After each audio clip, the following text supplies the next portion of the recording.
문제는 윤 대통령 탄핵안이 헌법재판소로 넘어갔을 때입니다. 재판관 정원 9명 가운데 3명이 공석인 상태라 6인 체제로 결정까지 할 수 있느냐 하는 건데요. 헌법재판소는 이론적으로는 심리와 결정 모두 할 수 있다고 밝혔습니다. 윤상문 기자가 따져봤습니다. 현재 헌법재판소는 6인 체제입니다. 지난 10월 이종석 헌법재판소장과 이영진, 김기영 재판관이 퇴임한 뒤 국회 후임 추천이 지연되면서 전체 9명 재판관 가운데 3명이 공석입니다.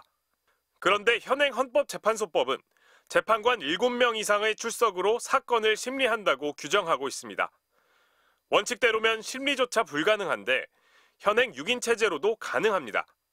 지난 10월 헌재에서 탄핵 절차가 진행 중인 이진숙 방송통신위원장이 심리조차 못하는 건 부당하다며 7인 이상 심리조항 효력을 임시 정지해달라는 신청을 받아들인 겁니다.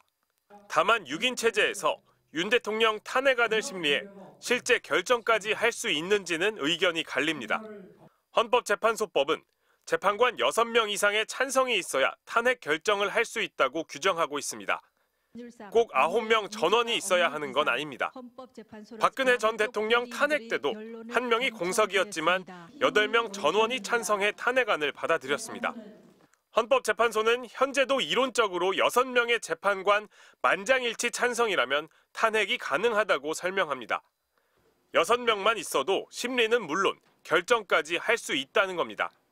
하지만 적어도 7명이 있어야 심리가 가능하다는 규정을 정지한 건 임시적 조치인 만큼 결정까지 하려면 원래 규정대로 7명이 심리에 참여해야 한다는 법조계 의견도 있습니다. 관건은 대통령 파면 사건인 만큼 결정의 정당성을 어떻게 확보하냐입니다.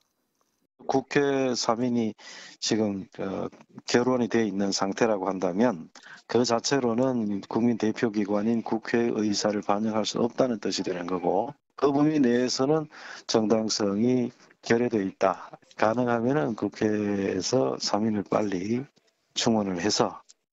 최근 임명된 헌법재판관들의 전례를 볼 때 추천부터 임명까지는 최소 한 달 이상 소요될 것으로 보입니다. MBC 뉴스 윤상문입니다.